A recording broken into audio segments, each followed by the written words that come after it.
Hello students. इस video में हम कैरेक्टरिस्टिक रूट्स से रिलेटेड कुछ थ्योरम्स को डिस्कस करने वाले हैं। तो हम पहला थ्योरम देखते हैं क्या है। इसमें कहा है कि अगर आपके पास कोई स्क्वायर मैट्रिक्स ए है ऑर्डर एन का, तो उसके पास लेटेंट रूट्स निकल जाएंगे वहां से, उसके पास लेटेंट रूट्स होंगे। तो जो ए डैश होगा उसके पास भी वही सेम लेटेंट रूट्स होंगे। इसका क्या मतलब है? मान लेते हैं कि हमारे पास कोई मैट्रिक्स है A B C D, order आप देख सकते हैं 2 by 2 ऑर्डर का है। तो अब आपको पता है इस मैट्रिक्स के अगर आपको लेटेंट रूट्स निकालने होते हैं तो हम क्या लिखते हैं, ए माइनस लैम्डा आई का जो डिटरमिनेंट होता है उसको किसके इक्वल रखते हैं, 0। ठीक हो गया। और ऊपर मैंने अभी आपको बताया क्या है, A B C D matrix है और आई आपको पता है 1 0 0 1 होता है, तो इसका डिटरमिनेंट 0 के इक्वल। अब इसको सॉल्व करोगे, a minus lambda b C d minus lambda. अब यहां से जब इसको आप सॉल्व करते हैं, ये आपने किया भी है, तो a minus lambda d minus lambda minus b c equal to 0। तो लैम्डा के रिस्पेक्ट में यहां पर एक क्वाड्रेटिक इक्वेशन बन जाती है। और जब वो क्वाड्रेटिक इक्वेशन बनती है तो उस क्वाड्रेटिक इक्वेशन से यहां से लैम्डा के रूट्स निकलेंगे। मान लो इससे हमें लैम्डा के दो रूट्स निकल गए, एक 1 निकल गया, एक 2 निकल गया। ठीक हो गया, ये समझ में आ गया। इसी तरीके से क्योंकि मैंने ए मैट्रिक्स लिया था तो मैं आपसे कहता हूं अगर ए का ट्रांसपोज लेते हैं तो वो हो जाएगा हमारे पास ए बी सी डी। तो अगर सेम प्रोसीजर से ए ट्रांसपोज का भी हम लेटेंट रूट निकालें तो ए ट्रांसपोज का भी लेटेंट रूट जो है वो सेम ही आएगा। ये है पहली थ्योरम का मतलब। तो अब हम दूसरे थ्योरम को देखते हैं। इसमें कहा है कि एक ए मैट्रिक्स है n बाय n ऑर्डर का और ये ट्रायंगुलर मैट्रिक्स है। अब ट्रायंगुलर मैट्रिक्स का मतलब क्या होता है जरा ये देख लें। तो देखिए मैं आपके सामने जो है लिख के दिखा रहा हूं, एक ट्रायंगुलर मैट्रिक्स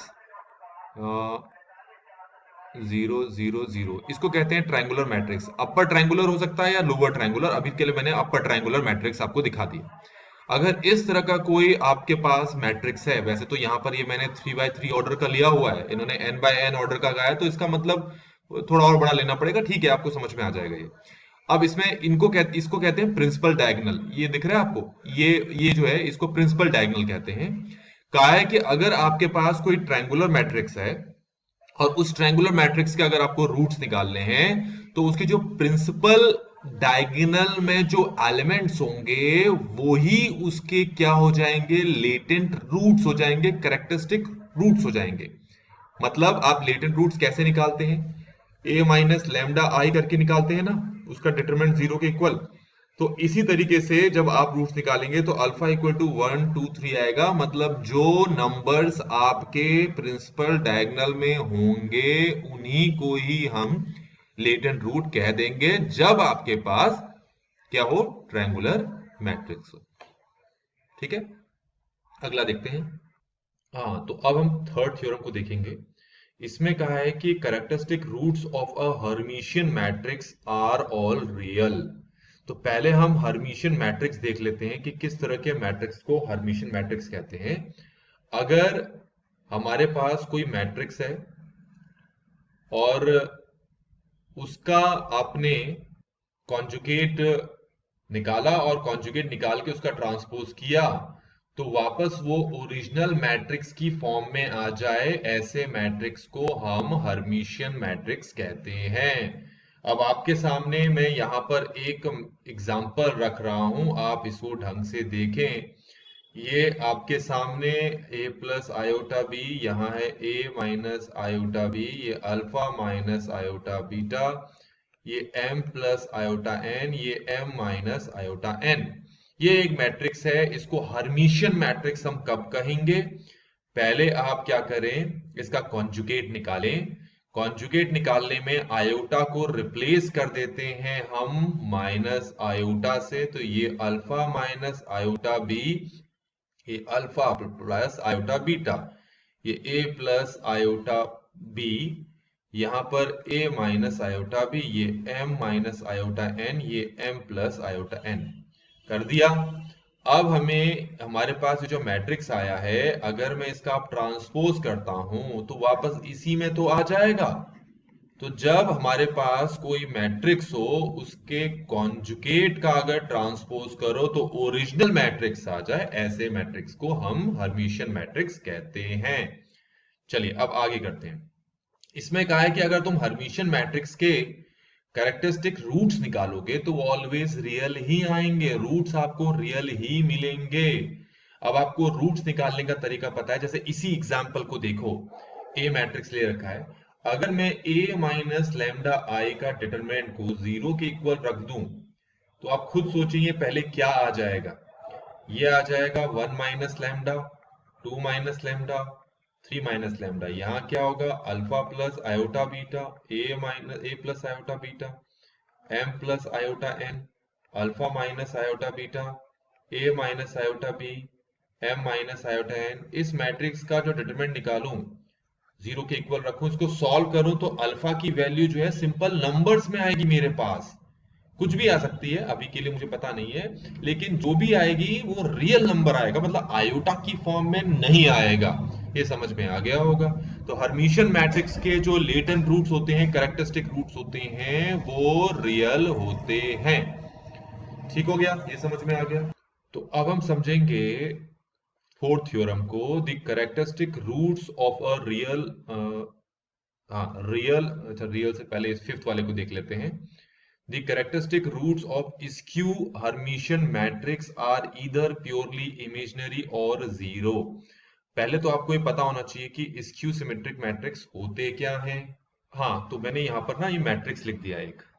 तो पहले तो आप ये समझ लें, अगर हमारे पास एक मैट्रिक्स है जो कि सामने लिख दिया मैंने, इसका अगर मैं कॉन्जुगेट का ट्रांसपोज करूं तो ये माइनस ए के अगर इक्वल आ रहा है तो हम इसको स्क्यू हर्मिशियन मैट्रिक्स बोलेंगे। इस मैट्रिक्स को स्क्यू हर्मिशियन मैट्रिक्स बोलेंगे।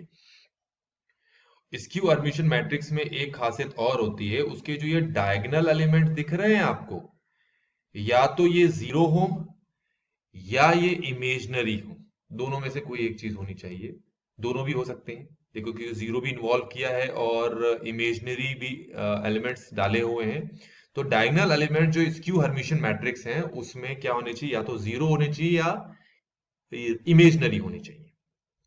और जबकि हर्मिशियन मैट्रिक्स में ये डायगोनल एलिमेंट सारे के सारे क्या होते हैं, रियल होते हैं। तो स्क्यू हर्मिशियन मैट्रिक्स के बारे में मैंने आपको बता दिया, ये होते हैं स्क्यू हर्मिशियन मैट्रिक्स।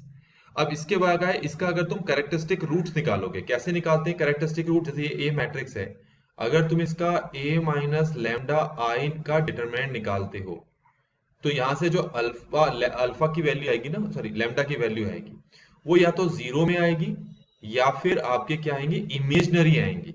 इसके जो स्क्यू हर्मिशियन मैट्रिक्स के जो लेटेंट रूट्स होते हैं, कैरेक्टरिस्टिक रूट्स होते हैं, वो या तो इमेजनरी आते हैं या फिर क्या आएंगे, जीरो आएंगे। समझ में आ गई होगी बात आपको। चलिए अब अगला देखते हैं हम। इसके बाद हम फोर्थ वाले को देखते हैं। ठीक है, फोर्थ वाला रह गया था हमारा। तो फोर्थ वाले में हमसे क्या कहा है, the characteristic roots of a real symmetric matrix are all real. अब सिमेट्रिक मैट्रिक्स के बारे में आपको पता ही है। ठीक हो गया, ऐसा मैट्रिक्स जो अपनी ही ट्रांसपोज के बराबर होता है, ऐसे मैट्रिक्स को हम सिमेट्रिक मैट्रिक्स कहते हैं। जैसे ये 1 2 3, 1 2 3, यहाँ 5 6, यहाँ कुछ भी हो सकता है, 7 7, ये मैट्रिक्स दिख रहा है। अगर मैं इसका ट्रांसपोज करूं वो ए मैट्रिक्स के बराबर ही आएगा।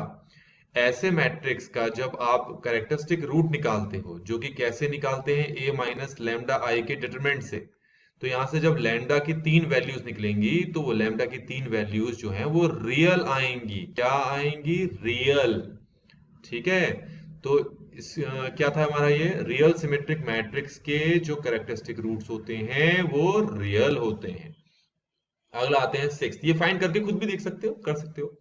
अगला है the characteristic root of real skew symmetric matrix are purely imaginary और जीरो। इसका क्या मतलब है, पहले तो आपको पता है, अगर हमारे पास कोई मैट्रिक्स ए दे रखा है, ठीक है, कोई मैट्रिक्स हमारे पास ए है, जैसे ये है 1 माइनस 2 माइनस 3, ठीक है, ये 2 ये 3 ये 5 ये 6 ये माइनस 7 ये 7। अगर मैं इसका ट्रांसपोज करूं तो वो माइनस आई के नहीं, ये थोड़ा सा गड़बड़ हो गया, इसको अभी के लिए मैं यहाँ 0 0 ले लेता हूँ थोड़ा समझाने के लिए ना।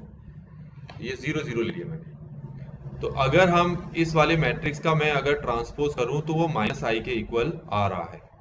ठीक हो गया। इस तरह के मैट्रिक्स को हम बोलते हैं स्क्यू सिमेट्रिक मैट्रिक्स, और रियल नंबर्स यूज किए हैं इसलिए रियल स्क्यू सिमेट्रिक मैट्रिक्स।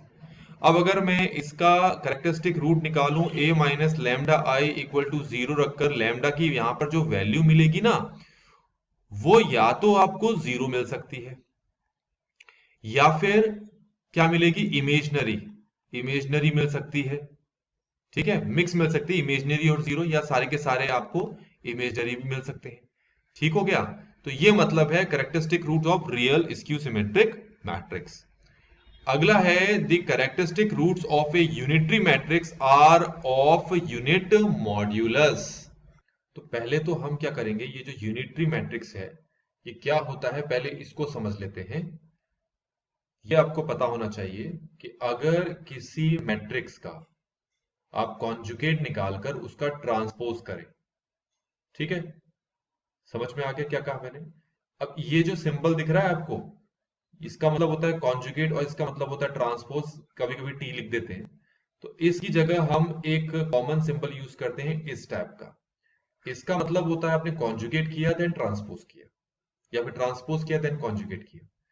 तो अगर इसको वैसे प्रोनाउंसिएशन इसका क्या होता है, इसको कहते हैं ट्रांसपोज्ड कॉन्जुगेट ऑफ मैट्रिक्स ए।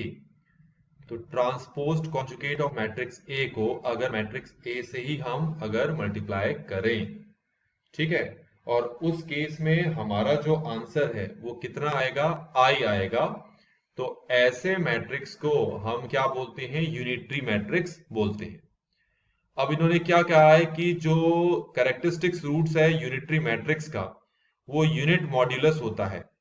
इसका सीधा सा मतलब ये है कि जैसे आप खुद ट्राई करके देखें, मैं आपको एक मैट्रिक्स दे रहा हूं, ए जो है √3, ये है 1, यहाँ -1, ये 1 माइनस आयोटा, ये 1 प्लस आयोटा भी लिख सकते हैं, और यहाँ पर हमारे पास 1 माइनस आयोटा।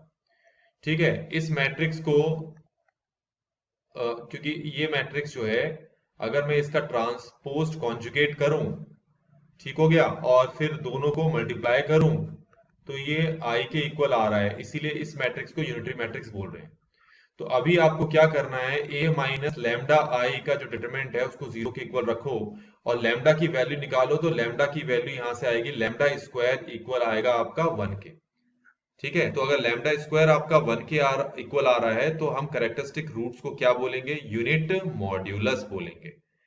ठीक है, अगला हमारे पास क्या है, the characteristic roots of an orthogonal matrix are of unit modulus. इसके लिए भी यूनिट मॉड्यूलस कहा है। आपको पहले ये पता होना चाहिए कि ऑर्थोगोनल मैट्रिक्स क्या होते हैं। किसी मैट्रिक्स को अगर मैं उसके ट्रांसपोज से मल्टीप्लाई करता हूं और आइडेंटिटी एलिमेंट हमें मिलता है, तो ऐसे मैट्रिक्स को हम ऑर्थोगोनल मैट्रिक्स कहते हैं। ठीक हो गया। अब हमसे कहा है कि यहाँ जो ऑर्थोगोनल मैट्रिक्स है, अगर उसका हम कैरेक्टरिस्टिक रूट निकालें तो वो आपका क्या आएगा, यूनिट मॉड्यूलस। यूनिट मॉड्यूलस इसमें भी अगर a माइनस लैम्डा आई का डिटरमिनेंट अगर आप 0 के इक्वल रखते हो, तो लैम्डा स्क्वायर किसके इक्वल आएगा, 1 के इक्वल आएगा। तो ऐसे केस में हम कहेंगे कि ऑर्थोगोनल मैट्रिक्स का जो कैरेक्टरिस्टिक रूट होता है वो क्या होता है, यूनिट मॉड्यूलस होता है। तो इस तरीके से बच्चों इस वीडियो में हमने ये जो 8 थ्योरम है, इन 8 के 8 थ्योरम को हमने यहाँ पर डिस्कस कर लिया है।